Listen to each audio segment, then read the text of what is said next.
Tutorial 6, Dinosaur. Today we're going to draw a dinosaur that walks on two legs as opposed to four, like a sort of a T-Rex type, raptor type character, but a little bit more zany and a little bit more friendlier. Our usual ingredients, black pencil, blue, red pencil, starting with our piece of A4 paper upright.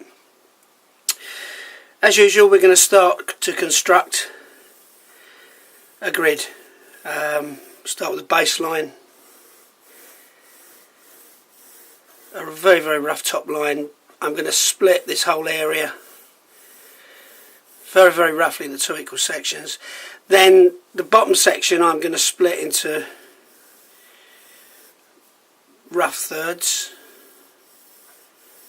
and likewise the top section very roughly into thirds. So from the bottom to the top line we've got 6 roundabout equal sections.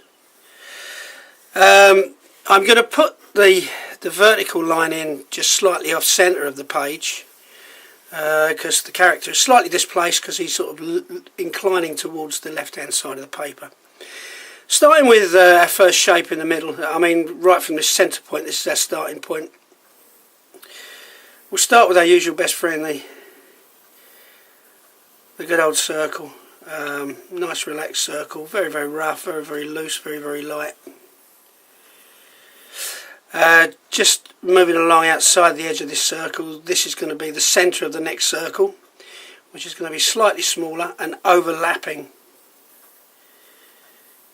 that larger circle. About yay distance from those two lines on the grid. And then once I've got those two shapes established, I'll just put a joining line here and here, which makes it into a sort of like a squash peanut, which gives the overall hub of the body. This line in the centre being obviously the character's centre of gravity. This second section here, I'm going to very roughly scribe it in half, very roughly, because I'm going to draw a circle here which is going to represent the knee of the dinosaur. The back leg will then spur onto that knee, and obviously the foot will be joining the bottom of the leg. So very, very roughly, it's just plotting where everything is. Moving along this sort of axis line, I'm going to then round about here plot the other knee and join that leg to the bulk of the body, and obviously put on the other foot. He will have 3 sort of toes on each foot. So you can see that he's sort of very precariously counterbalanced. That's what we're going to do now. We're going to spur up from this back leg on this back circle. He's going to have a very quirky tail, which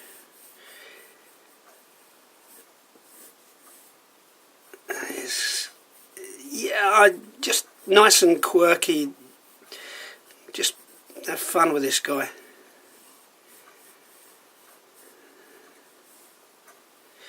So now we can see how his tail and his legs sort of counterbalance quite nicely on this centre line of gravity. And obviously we know now that the next section will be here. So I'm going to spur off from this circle and put the neck on. The neck will just come to that sort of top line for the moment, very, very roughly. So we've got the neck, we've got the legs, we've got the tail, and we've got the overall positioning of the character. I'm going to have the character with his hands sort of intertwined. So I'm going to come along this, what we call in the sort of centre line of gravity for this guy. Round about here, I'm going to plot a circle,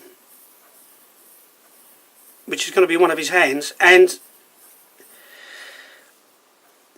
round about here is going to be his shoulder. So obviously from the hand here, I'm going to join the hand onto the shoulder with the arms. So there's the arm, obviously the underside of the body, and we wouldn't see the other hand as much, so I mean I will do this in the red pencil to clarify this better. This would be the thumb of the other hand, this would be the first finger of the other hand, this would be the second, and this would be the third. They're all going to have little claws. I can now extend from this circle and just intertwine the fingers. This would be the first, second, third of that hand, and this would be the thumb. So both the thumbs would be overlapping at this part. So we've got the main makeup of the ingredients here. I'm now going to go sort of up top here, and I'm going to extend this line. We're going to start putting some head detail in now, right on this top line here. As I say, this character is going to be a very, very quirky character. I'm going to give him a huge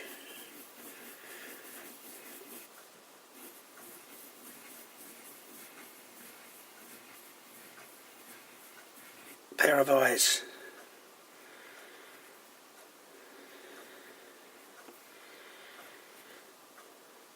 Very, very tiny geeky eyeballs.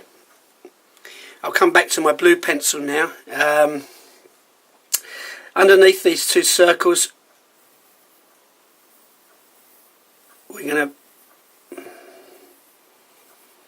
put an oval shape. This will be his sort of snout. From the centre here would be, as I say, this would be the centre line of his snout.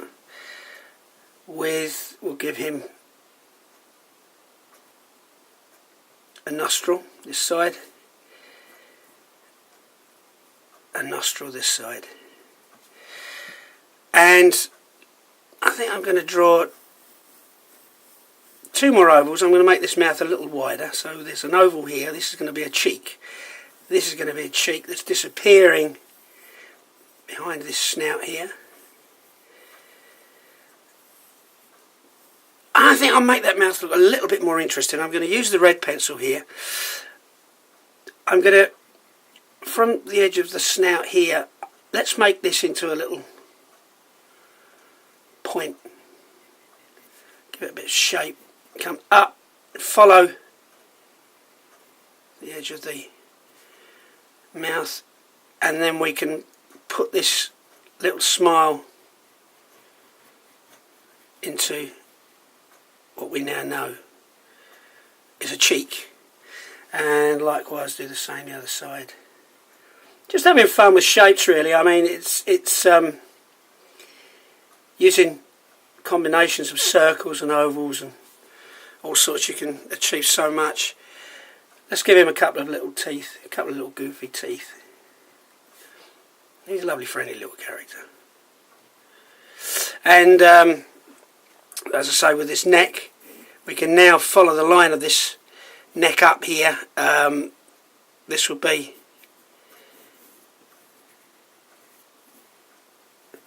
top of the head. Give him a couple of nice extended furrows over his eyes. There you go. I'll just knock that in with a bit of blue pencil to give it a little bit more definition. There you go. So we've got our overall makeup of our character now. Let's put the detail in with the graphite pencil. As we know, this is the top of the head.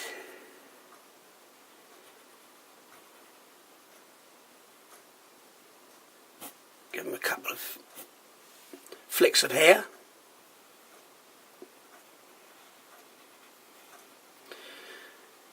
These lovely big eyes. And these lovely large furrows on the top of the head with these lovely geeky little eyeballs. Bridge of the nose.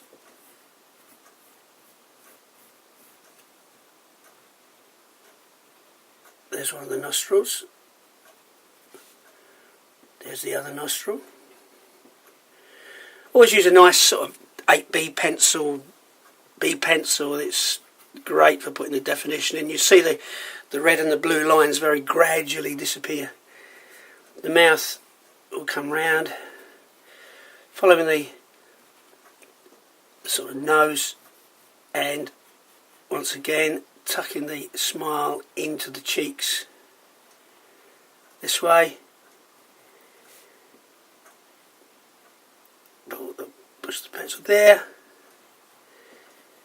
smile, and fold the cheek round under the smile, and yeah, one tooth there, one tooth there. Let's proceed down now from the neck. Now when we join the neck onto the body, I'm just going to come inside that shape, give it a little fold there, just make his skin look a little bit baggy, give him a bit of relief and texture. Once again, fold here onto the tail section, up,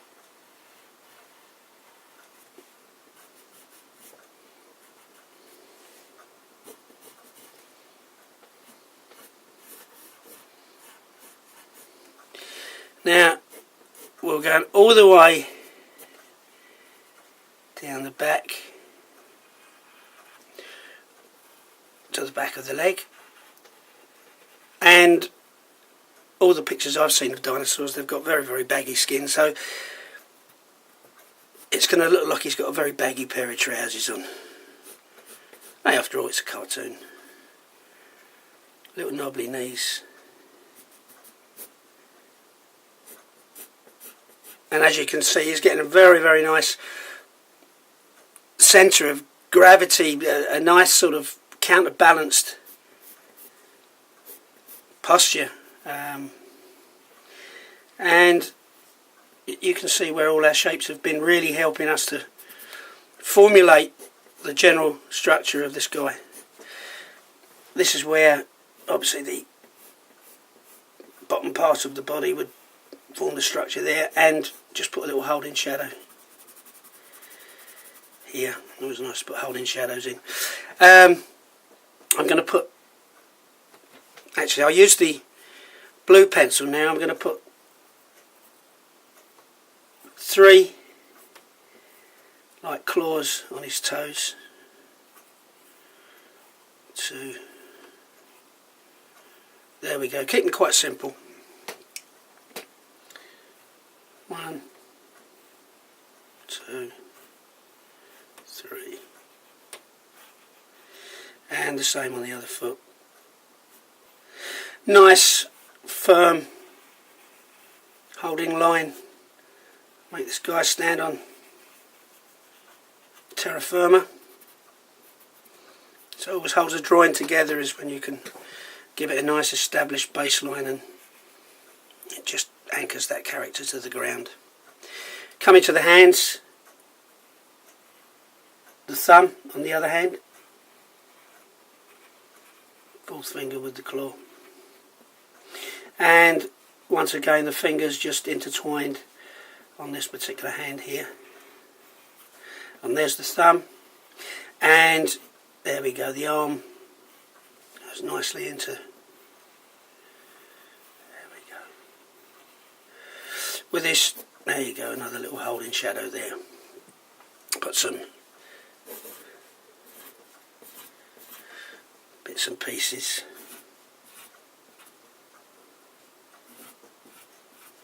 and a nice little holding shadow under here.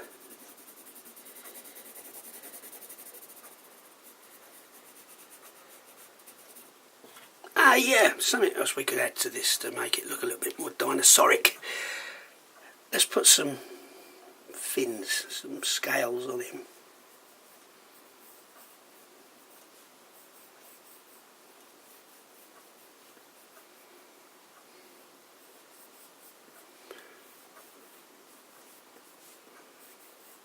There you go.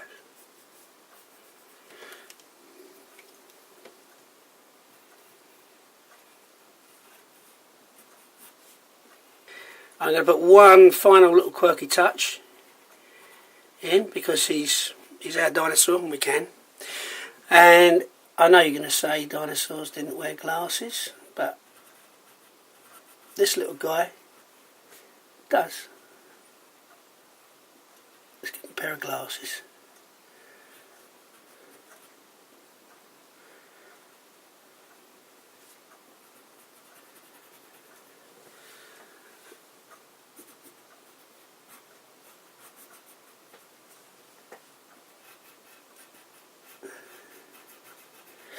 And what did you call a dinosaur that wore a pair of glasses? And do you think he saw us? Thanks for watching. Hope you've enjoyed. See you soon.